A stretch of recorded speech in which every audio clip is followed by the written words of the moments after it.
There's something almost strangely hypnotic about sitting down with all in the family and realizing after a while that you're not watching people grow in the way television usually promises.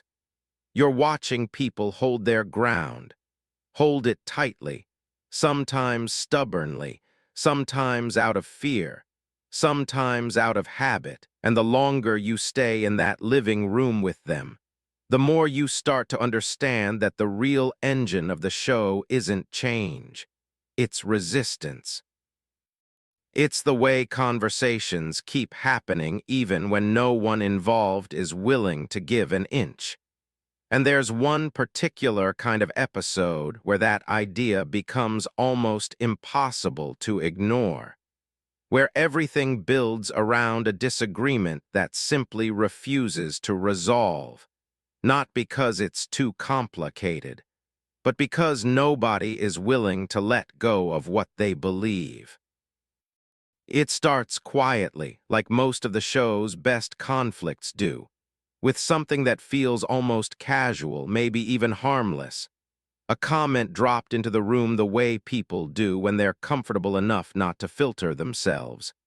And Archie is there in his chair, as always, grounded in that familiar posture that feels less like sitting and more like taking a stand, like he's already prepared for whatever might come. And when he speaks, there's that tone that carries more than just the words. It carries certainty.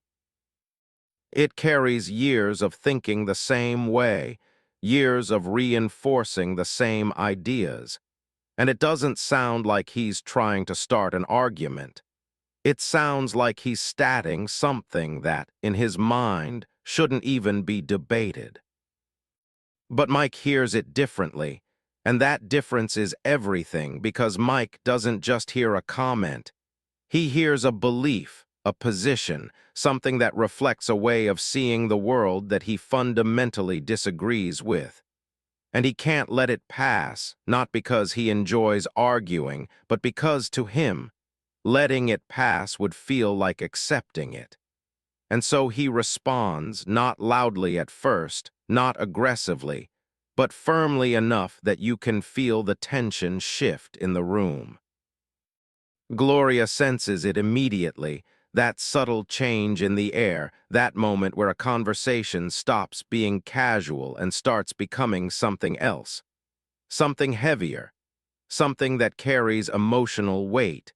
And she tries, in her own way, to keep things balanced, to keep the tone from tipping too far. But she's also someone who has grown up between these perspectives, someone who understands both sides in different ways, and that makes her position more complicated, more fragile. And moves through the space like she always does, with that softness that feels almost out of place in a room that's slowly tightening with tension. She offers small comments, gentle attempts to redirect, to lighten the mood, to remind everyone that they're family first. But even her kindness has its limits when the conversation starts to settle into something deeper. Because what happens next isn't escalation in the traditional sense. It's something slower, something more persistent. The argument doesn't explode, it settles, it becomes a steady back and forth, a rhythm that starts to repeat itself. And that's where the real tension begins to build. Archie says something, Mike responds. Archie pushes back, Mike counters. And on the surface, it might seem like progress, like they're moving through the argument. But if you listen closely, if you really pay attention, you realize they're not moving forward at all. They're circling, they're returning to the same points, the same beliefs, the same fundamental disagreement that neither of them is willing to reconsider. And that's the heart of it. Nobody changes their mind. Not even a little. And the show doesn't try to force that change. It doesn't guide them toward a resolution. It lets them stay exactly where they are, and that decision, that refusal to resolve things neatly, is what makes the entire episode feel so real, so grounded, and at times so uncomfortable. Because in real life, people don't always change their minds just because they've had a conversation. Sometimes they hold on.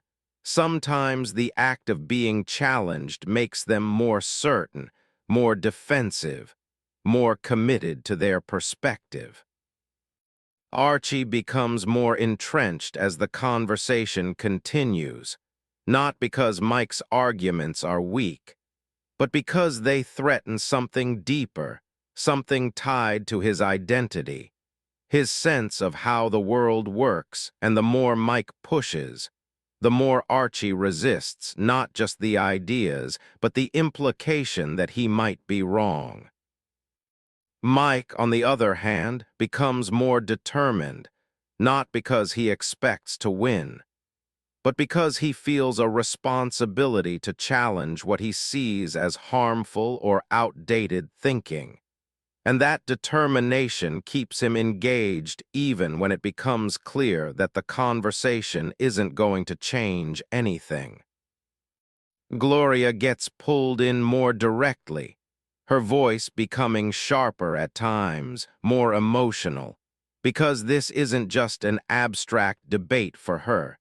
It's personal, it's about the people she loves, the tension between them, the way their differences create cracks in something that should feel stable. And continues to try to soften, to redirect, to remind them of what matters beyond the argument.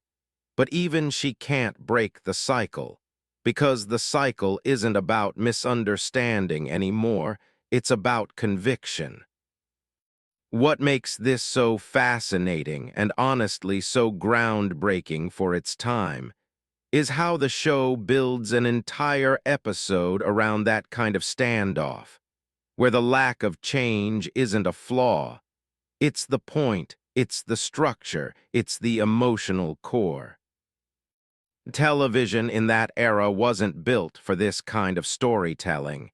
It leaned toward resolution, toward lessons, toward a sense that everything would come together by the end.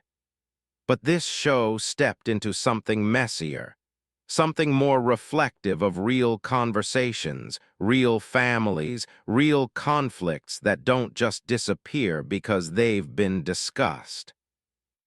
The living room setting plays such a huge role in this, because it traps the conversation in a space that feels both intimate and inescapable. There's no distance, no shift in scenery to give you a break. You're right there with them, feeling every pause, every repeated point, every moment where it becomes clear that nothing is changing. And that's where the comedy lives, not in jokes that resolve tension, but in the tension itself, in the awkwardness, in the frustration, in the way the audience recognizes the patterns, the way people talk past each other, the way arguments loop instead of progress. You laugh, but it's not always a comfortable laugh. Sometimes it's a recognition laugh. Sometimes it's the kind of laugh that comes from seeing something too familiar, something that feels a little too close to real life. Because the show isn't just about these characters, it's about a larger moment in time, about the 1970s in America, when conversations about politics, social change, identity, and generational differences were happening in living rooms just like this one, often without resolution, often without agreement. Archie represents a certain kind of worldview, one that feels threatened by change, one that holds on to tradition not just out of preference, but out of a deeper sense of stability, of knowing where things stand. Mike represents a different perspective, one that pushes for change, that questions established norms, that sees the world as something that should evolve. And Gloria and exist in between, navigating those perspectives in ways that are both emotional and practical, trying to hold the family together even when the ideas pulling it apart feel irreconcilable. As the episode moves forward, the conversation doesn't break. It doesn't explode into something dramatic. It continues, steady, persistent, almost exhausting in its refusal to resolve. And that's what makes the ending so powerful in its own quiet way. Because there isn't a moment where someone suddenly understands the other side. There isn't a breakthrough. There isn't a lesson neatly learned. There's just a slowing down. The pause. A sense that the conversation has reached a point where it can't keep going in the same way, not because it's finished, but because it's tired. And that's such a real feeling, that moment when an argument doesn't end. It just stops for now, waiting to be picked up again later, in another conversation, another moment, another episode. Personally, I find that kind of storytelling incredibly compelling because it trusts the audience to sit with discomfort, to sit with unresolved tension, to recognize that not everything needs to be fixed to be meaningful. It also makes the show feel incredibly relevant, even now, because the idea of people holding their ground, of conversations that don't lead to agreement, of families navigating deep differences, that hasn't gone away. If anything, it's become even more visible, even more central to how we understand each other. And watching this episode, you don't just see a snapshot of a specific time. You see a pattern that continues, that repeats in different forms, in different contexts, in different generations. By the time it ends, you're not left with answers, you're left with a feeling, a recognition, a sense that what you've just watched isn't over, that it exists beyond the frame, in the ongoing relationships between these characters. And maybe that's why it lingers, why it stays with you, because it doesn't offer closure, it offers honesty. It shows you what it looks like when nobody changes their mind, and it trusts you to understand why that matters.